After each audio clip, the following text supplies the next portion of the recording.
በዘማሪት አስቴር አበበና በባለቤቷ መካከል የተፈጠረው አለመግባባቶች ብዙ ክርስቲያኖችን ያነጋገረ ጉዳይ ሆኖ ይገኛል። አብዛኞቹ ክርስቲያኖችም ባለቤቷን ካጋራው መልእክት በኋላም ለዘማሪቷና ለቤተሰቧ በጸሎት ላይ ይገኛሉ። ታዲያ ከጉዳዩ ጋር በተያያዘም ተወዳጇ ዘማሪት አስቴር አበበ ባሌን ብዬ ነው መከራን እየተቀበልኩ ስትል በርካቶችን ባወዛገበው ጉዳይ ላይ ምላሿን ሰጥታለች። ምላሿ ምን ይሆን? በቆይታችሁ ታደምጡታላችሁ። በሌላው መረጃችን ነብይ ምንተስኖት በሆሳዕና ከተማ ሊያደርገው ያለውን ኮንፈረንስ ተከትሎ ሊደመጥ የተገባ ወቅቱን ያማከለ መልእክት ተላለፈ። ሆሳዕና ሆይ አሁንም ንቁ፣ ከአንተው መካከል መጋቢና ነብይ ነኝ እያሉ በፍጹም የእግዚአብሔር መንፈስ የሌለባቸው ስራን የማይሰሩ በእግዚአብሔር ስም ሀብትን ለማካበት የተሰማሩ በርላተኞች ተነስተዋልና ተጠንቀቁ ሲሉ መልእክታቸውን አጋርተዋል። ታዲያ የመልእክቱ ዋና ጭብጥ ምን ይሆን? ይህ ጉዳይስ ከነብይ ምንተስኖት ጋር ያገናኘው ምንድነው የሚለውንም እንዲሁ በቆይታችሁ ታደምጡታላችሁ። እስከ መረጃው ፍጻሜ አብራችሁን ቆዩ። በጎ አድራጊው ታሟል። ከ3000 በላይ ጎዳና ተዳዳሪዎች ከጎዳና እንዲነሱ ምክንያት የሆነው ከ20 ዓመት በላይ ህይወቱን ለዚህ የበጎ አድራጎት ስራ የሰዋው 226 በላይ ህጻናት በየዓመቱ ቋሚ ድጋፍ እንዲያገኙ ምክንያት የሆነው የኒው ላይፍ ኮሚኒቲ በጎ አድራጎት ተቋም መስራች ፓስተር ግርማ ኃይሉ እጅግ ታሟል። የነርቭ ህመም ገጥሞታል።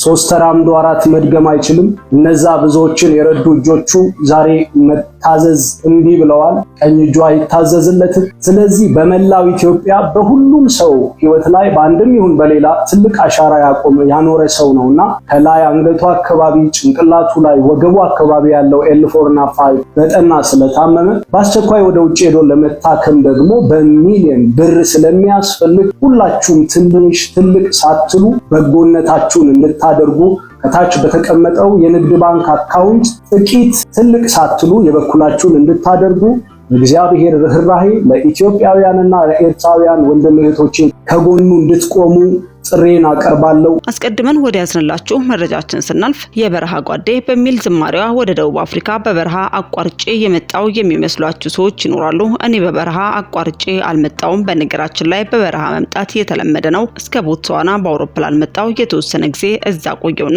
ፖስታ በሚያመላልስ የዶልቼል መኪና ነው አቋርጬ የደረስኩት። አሁን ግን መንገዱ በጣም ጥብቅ ስለሆነ ይህን የሚያደርጉ ሰዎች መመከር የለባቸውም። የኔ ጊዜ ጥሩ ነበር። በነገራችን ላይ እኔ ቀለበት አስሮልኝ ወደዚህ የመጣውን የዛሬው ባለቤቴን ብዬ ነው የመጣሁት በማለትም ያልተጠበቀ ምላሽም ተሰጥቷል። በቅርብ ጊዜ ክብር የበቃነ የተሰኘ የመዝሙር ሰንዱቃ ከብዙዎች ጋር ያስተዋወቃ ሲሆን በርካቶችንም በዝማሬን ተባርከዋል። ይህች ዘማሪትም አደይ አበባ ግንቦት ላይ ቢወጣ ማንዙር ብሎ ያያታል የሚልም ድንቅ መልእክት አዘል ንግግርም ተናግራለች። የ7 ወይንም የ8 ዓመት እድሜ ላይ ሆኜ ነው ግድግዳ ላይ የተጻፈ የመጽሐፍ ቅዱስ ጥቅስ እየገጣጠምኩኝ ለእናቴ ስዘምርላት አስታውሳለሁ። በመጀመሪያ ደረጃ የዝማሬ ጸጋ ውስጤ እንዳለ የነገረችኝም እርሷ ነች። በአንድ አገልጋይ በኩል ጌታ ተናገራትና ያንን ሁሌ ትነግረኝ ነበር። እንግዲህ ዘማሪ እንደሆን የእግዚአብሔር እቅድ ነበር ማለት ነው። ያ ነው እንግዲህ እያደገ እዚህ ጋር የደረሰው። በክርስቲያን ቤተሰብ ውስጥ ነው ያደግኩት። ባለቤቴም በጌታ ነው። 3 ቆንጆ ሴት ልጆችም አሉኝ። ጥሩ ትዳር አለኝ፣ እግዚአብሔር ይመስገን። በጣም የሚደግፈኝ በውስጤ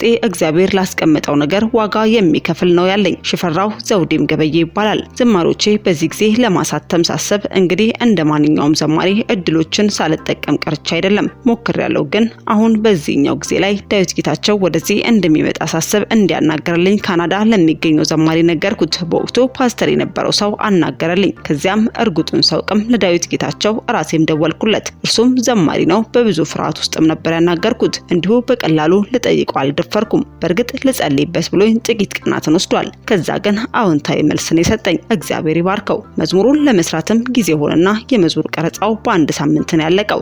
ከተነጋገርንበት ጊዜ አንስቶ 1 ሳምንት ያክልም ፈጅቷል።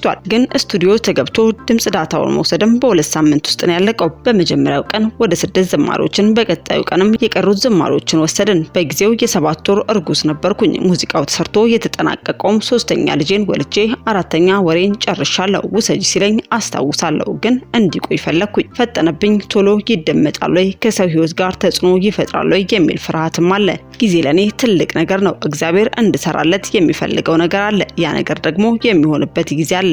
አሁን በቃ ይሆናል፣ ይሳካል የሚል ነገር አይወጣኝም። እግዚአብሔር ሰሞኑን እያስተማረኝ ያለ ነገርም አለ። አደይ አበባ አሁን ያለሁበት ሀገር ላይ ምንም ሊሆን ይችላል። በሀገሬ ላይ ግን ከምትወጣበት መስከረም ወር ላይ ነው። የአዲስ ዓመት መምጫ ምልክትም ነው። የመስቀል ዕለትም ሰዎች ከሳር ጋር ቤታቸው ይጎዘጉዙታል። የአደይ አበባ መድመቅ ጊዜዋን ጠብቃ በመስከረም መውጣቷ ስለሆነ ነው በሰዎች ዘንድ ተፈላጊ የሚሆነው። ወቅቱ ሲሆን ከጉድጓድ ውስጥም ትፈለጋለች።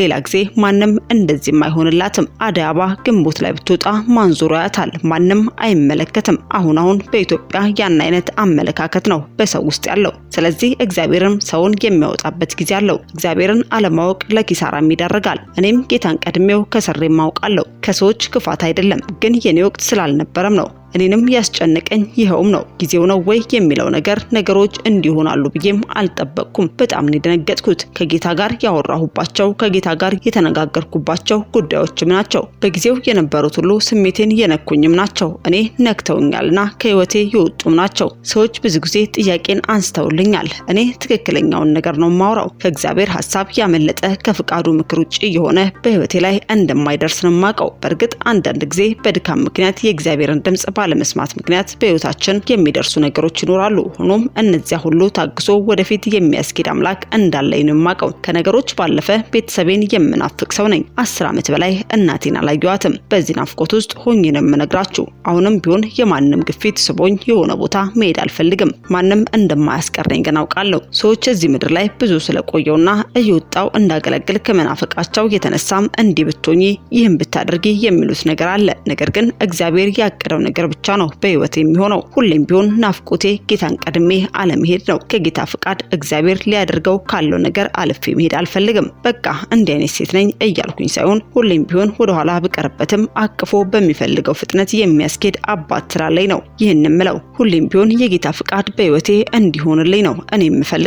ከዚህ አንጻር ይህ ትክክለኛ ቦታዬ ነው ብዬ ነው የምለው። ብዙ የመጽሐፍ ቅዱስ ቃላቶች ላይ ሰዎች ሲዘገዩ እግዚአብሔር ጣልቃ ገብቶ በሚገርም ፍጥነትም ያስኬዳቸዋል። መርዶክዮስን፣ ኤልያስን መጥቀስም እችላለሁ። አሁን ያለሁበት ቦታ ትክክለኛ ቦታዬ ነው። ጊዜው ሲደርስ ወይ ኢትዮጵያ ወይ አንድ ቦታ ይወስደኛል። ምልላችሁ ፈልጌ ነው የእግዚአብሔር ነገር የእግዚአብሔር ፍቃድ የፍቃዱ ምክር በህይወቴ ይሆን ዘንድ የሁሌም ናፍቆቴ ነው። ነገር ግን እየሆነ ያለው ነገር ሁሉ እግዚአብሔር ያውቃልና ምንም ጸጸት ውስጤም የለም። እንዲህ ቢሆን ይህን ባደርግ የምለው ወይንም አቋራጭ ልፈልግ የምሯሯጥበት ምንም አይነት ነገር የለም። በአማረ በደመቀ ሁኔታ ነገሮች በጊዜው እንደሚስተካከሉ አምናለሁ። ከዚህ በፊት ትላንቴ ይመስክር ብዬ ዘምሬያለሁ። ትላንቴ የሚመሰክረው ብዙ ታሪክ አለ። ወላጆቼ ከተለያዩ ረጅም ጊዜም ሆኗል። ከዚያ ጊዜ ጀምሮ ብዙ ውጣ ውረድ ውስጥ አልፌያለሁ። ያው በልጅነት ጠላት ሙሴን ለመግደል ሲፈልግ እንደ ሙሴ የሚባልን ሕፃን ልጅን ለመግደል አልነበረም ዓላማው፣ እስራኤልን ያየው። ሄሮድስም ኢየሱስን ለማጥፋትም ሕፃናትን ለማስገደል ነው የፈለገው። መቼም እኛም ታይተን ነው ማለት ነው። እናም ከዚያ አንጻር ዛሬን ወይንም ነገ ላይ እግዚአብሔር በሕይወቴ ሊገልጥ የፈለገውን ነገር ጠላት ተመልክቶ በብዙ ውጣ ውረድ ውስጥ ያሳልፈኛል። በረሃብ በመታረዝ ውስጥም የቤተሰብ ፍቅርን በማጣት በሰዎች መገፋት ሁሉም አልፌያለሁ። ይህ እኔም ብቻ የሚመለከት ሳይሆን ወንድምና እህቶቼንም ያለፉበት ጎዳናም ነው። ነገን አይቶ ሰልፌን የተሰለፈልኝ እነዛን ነገሮች ያሳለፈኝ የሚደግፉ ሰዎችንና የሚያጎርሱ እጆችን ወደ ቤቴ ያላከልኝ እግዚአብሔር ነው። ዛሬ ላይ ቢሆን ይህን አላወራም። እርቦኝ ነበር ትላንት አልልም። ምክንያቱም ከዚያ ደረጃ ያለፈ ነገር ነው። በነገራችን ላይ እኔ ቀለበት አስሮልኝ ወደዚህ የመጣውን የዛሬው ባለቤቴን ብዬን የመጣሁት የመጽሐፍ ቅዱስ መንባቦችን ከራሳችን ጋር አዛምደን ዮሐንስ ምዕራፍ 11 እንዲሁም መዝሙረ ዳዊት ምዕራፍ 91 መጥቀስም ይቻላል። ሳምራዊቷ ሴት ካንዱ ተጋብቼ አንደኛውን ስፈታ የሚለውን አገላለጽ ጋር ይቀርባል። ኢየሱስ የህይወት ውሃ ምንጭ ነው፣ የተጠጋው ሰው ደግሞ የህይወት ውሃ ምንጭ ከሆዱ ይፈልቃል እያለ የሚናገር ነበር። እኔ ግን ገረመኝ። ጌታ ውሃ አጥጪኝ ብሎ ምክንያት ነበር የፈጠረው። ውሃ ሊጠጣ ሳይሆን ሰበብ ፈልጎ እዚያ ስፍራ ቁጭ ብሎ ጠበቃት። ይህ አይገርምም? የእሷ ህይወት ግድ ብሎት ነው ይህን ያደረገው። ውሃ ስለመጠጣቱ እዛ ቦታ ላይ አልተጻፈም። ከዛ ባሻገር ደግሞ ስለዚህ ሴት ብዙ ጊዜ ይሰበካል። 5 ባሎች እንደነበሯት ባንዳቸውም እንዳረካች አሁን አብሯት ያለውም ባሏ እንዳልሆነ ይነገርላታል።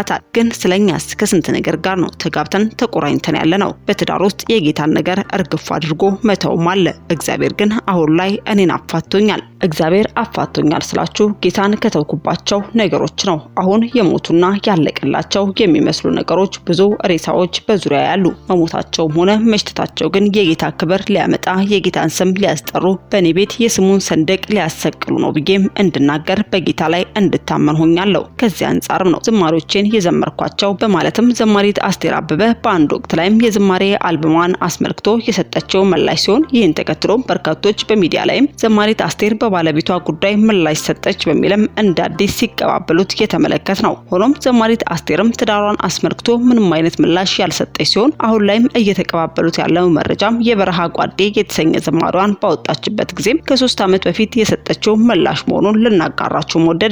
ይሁንና ከዚህ ጉዳይ ጋር ተያይዞ ዘማሪዋ የምትሰጠው ምላሽ ካለም እንዲሁም የተፈጠሩ አዲስ መረጃዎች ካሉም ተከታትለን ወደ እናንተ የምናደርሳችሁ ይሆናል። አስከትለን ወደ ያዝንላችሁ መረጃችን ስናልፍ በተለያዩ ትንቢታዊ አገልግሎቶቹ የምናውቀውና በአገር ውስጥም ከሀገር ውጭም ጌታ በሰጠው ጸጋ በብዙ ሲያገለግል ለቅዱሳን የእግዚአብሔርን ቃል ሲያደርስ ወንጌልን ገጠር ከተማ ሳይለይም የሰበከው የእግዚአብሔር ሰው ነብይ ምንተስኖት ወደ ሆሳና ከተማ እጅግ ደማቅ የሆነ ኮንፈረንስ ማዘጋጀቱን ተገልጿል። በስፍራውም ጌታ እግዚአብሔር በብዙ ሕዝብን ሊባርክም በዘመኑ ባስነሳቸው አገልጋዮችና መጋቢዎች ዘንድም ሊጎበኘን ቀንም ተቆርጧል። በዚህ ሳቢያም ከሰሞኑ በተፈጠሩ ውዝግቦች ላይ ግራ መጋባት የታየባቸው ምዕመናንም የጥያቄ መልእክቶቻቸውን እንዲህ ሲሉ አጋርተዋል። ሆሳና ሆይ አሁንም ንቁ፣ ከናንተ መካከል መጋቢና ዘማሪ ነኝ እያሉ በፍጹም የእግዚአብሔር መንፈስ የሌለባቸው ስራ ማይሰሩ በእግዚአብሔር ስም ሀብት ለማካበት የተሰማሩ በላተኞች ተነስተዋልና ተጠንቀቁ። መጋቢነት በመጋቢ ሳሙኤል ጌታቸው እናም እንደ እግዚአብሔር ያለ መጋቢ ህዝቡን በእውነተኛ የሚመግቡ መጋቢነት ለሰዎች ነፍስ የመትጋት የተከበረም ጥሪ ነው። ለዋኖቻቸው ታዘዙ፣ ተገዙ፣ እነርሱንም ስሌትን እንደሚሰጡ አድርገው ይህንን በደስታ እንጂ በሐዘን እንዳያደርጉት ይህም የማይጠቅማችሁ ነበርና ስለነፍሳችሁ ይተጋሉ። ለዋኖቻችሁ ታዘዙ ተገዙም እርሱም ስሌትን እንደሚሰጥ አድርገው ይህንን በደስታ እንጂ በሐዘን እንዳታደርጉት ይህ የማይጠቅማችሁ ነበርና ስለነፍሳችሁ ይተጋሉ እንደሚል ዕብራውያን ምዕራፍ 13 ቁጥር 7 ላይ መጋቢነት በእግዚአብሔር የሚሰጥ ጸጋ እንጂ በሰው አነሳሽነት ፍላጎት የሚደረግ አገልግሎት አይደለም። ማንም ሰው ማንንም ሰው ለመጋቢነት ሊጠራ አይችልም። ሰውም ራሱን ለመጋቢነት ሊያሰማራም አይችልም። የመጋቢነት ጸጋ ሰጥቶ ሰውን ለመጋቢነት የአገልግሎት ስራ ሊጠራ የሚችል እግዚአብሔር ብቻ ነው። እርሱም አንዳንዶች ሐዋርያት፣ ሌሎችም ነቢያት፣ ሌሎችም ወንጌል ሰባኪዎች እንዲሁ ሌሎችም እረኞችና አስተማሪዎች እንዲሆኑም ሰጠ። ወደ ኤፌሶን ምዕራፍ 3 ከቁጥር 4 እስከ 11 ሰው በአካባቢው ያለውን ክፋት አይቶ መጋቢ መሆን አይችልም። ሰው ስለፈለገና ስለተመቸው ብቻ መጋቢ መሆንም አይችልም። ሰው የሚመገቡ ሰዎች ስላዘኑት ብቻ መጋቢ ሊሆንም አይችልም። መጋቢነት ከእግዚአብሔር የሚሰጥ ጥሪ ነው። መጋቢነት ከእግዚአብሔር የሚሰጥ የአገልግሎትም ስጦታ ነው። መጋቢነት ጸጋ ነው። መጋቢነት ከእግዚአብሔር የሚሰጥ ስጦታ ስለሆነ ብቻ ታማኝነቱ አይለካም ማለትም አይደለም። ሰው በመጋቢነት ተጠርቶ ታማኝ ሊሆን ይችላል፣ ታማኝ ላይሆንም ይችላል። በመጋቢነት የተጠራ ሰው ታማኝ መሆን እግዚአብሔርም የእግዚአብሔር ሕዝብም ይጠበቅበታል። መጋቢነት በእግዚአብሔር ቃል ላይ ይመዘናል። የመጋቢነት ታማኝነት የሚለካባቸው መንገዶችም አሉ። እንዲሁም የመጋቢነት ታማኝነትም የማይለካባቸው መንገዶችም አሉ። መጋቢነት በሰው ብዛት አይለካም። ብዙ ሰው የሚመግብ ሰው የተሳካለት፣ ትንሽ ሰው የሚመግብ ሰው ያልተሳካለትም አይደለም። የሰው መጋቢነት የሚለካው እግዚአብሔር እንዲመግብ በሰጠው ሰዎች ላይም ባለው አገልግሎትም ነው። የመጋቢነት ታማኝነት የሚለካውም ራሳቸውን የሰጡትን ሰዎች የእግዚአብሔርን ቃል በታማኝነት በትጋት በመመገብም ነው። መጋቢ ታማኝነቱ የሚለካው የሰጠውን ሰዎች እንዴት በትጋት እንዳገለገላቸው በተሰጠው ሰው ብቻም ነው። መጋቢ ሳሙኤል ጌታቸው ባጭር ከላይ ከተገለጸው በተቃራኒ በመጋቢነት ማዕረግ በህዝብ መካከል ተቀምጠው መልሰው ህዝቡን የሚበላና የሚያስበላ መጋቢ ነኝ የሚል አንድ ግለሰብ ነው። ሆሳና ሆይ አሁንም ንቁ፣ ካንተ መካከል መጋቢና ዘማሪ ነኝ እያሉ በፍጹም የእግዚአብሔር መንፈስ የሌለባቸው ስራ የማይሰሩ በእግዚአብሔር ስም ሀብትን ለማካበት የተሰማሩ በላተኞች ተነስተዋልና ተጠንቀቁ በማለትም ከነቢይ ምንተስኖት ጋር አብሮ በሚያገለግለው መጋቢ ሳሙኤል ጌታቸው ላይ ያላቸውን ቅሬታ በዚህ መልኩ ማሰማታቸውን ተመልክተናል። በጎ አድራጊው ታሟል። ከ3000 በላይ ጎዳና ተዳዳሪዎች ከጎዳና እንዲነሱ ምክንያት የሆነው ከ20 ዓመት በላይ ህይወቱን ለዚህ የበጎ አድራጎት ስራ የሰዋው 226 በላይ ህጻናት በየዓመቱ ቋሚ ድጋፍ እንዲያገኙ ምክንያት የሆነው ኒው ላይፍ ኮሚኒቲ በጎ አድራጎት ተቋም መስራች ፓስተር ግርማ ኃይሉ እጅግ ታሟል። የነርቭ ህመም ገጥሞታል። 3 ተራምዶ 4 መድገም አይችልም። እነዛ ብዙዎችን የረዱ እጆቹ ዛሬ መታዘዝ እንቢ ብለዋል። ቀኝ እጁ አይታዘዝለትም። ስለዚህ በመላው ኢትዮጵያ በሁሉም ሰው ህይወት ላይ በአንድም ይሁን በሌላ ትልቅ አሻራ ያኖረ ሰው ነውና ከላይ አንገቱ አካባቢ፣ ጭንቅላቱ ላይ፣ ወገቡ አካባቢ ያለው L4 እና 5 በጠና ስለታመመ በአስቸኳይ ወደ ውጭ ሄዶ ለመታከም ደግሞ በሚሊዮን ብር ስለሚያስፈልግ ሁላችሁም ትንሽ ትልቅ ሳትሉ በጎነታችሁን እንድታደርጉ ከታች በተቀመጠው የንግድ ባንክ አካውንት ጥቂት ትልቅ ሳትሉ የበኩላችሁን እንድታደርጉ እግዚአብሔር ርህራሄ ለኢትዮጵያውያንና ለኤርትራውያን ወንድም እህቶቼ ከጎኑ እንድትቆሙ ጥሬን አቀርባለሁ። ውድ የሻሎም ቲዩብ አድማጭና ተመልካቾቻችን ለሰዓቱ ያዝንላችሁ መረጃ ያደመጣችሁትን ይመስል ነበር። በሌላ አዳዲስ መረጃዎች እስከምንገናኝ መልካም ቆይታ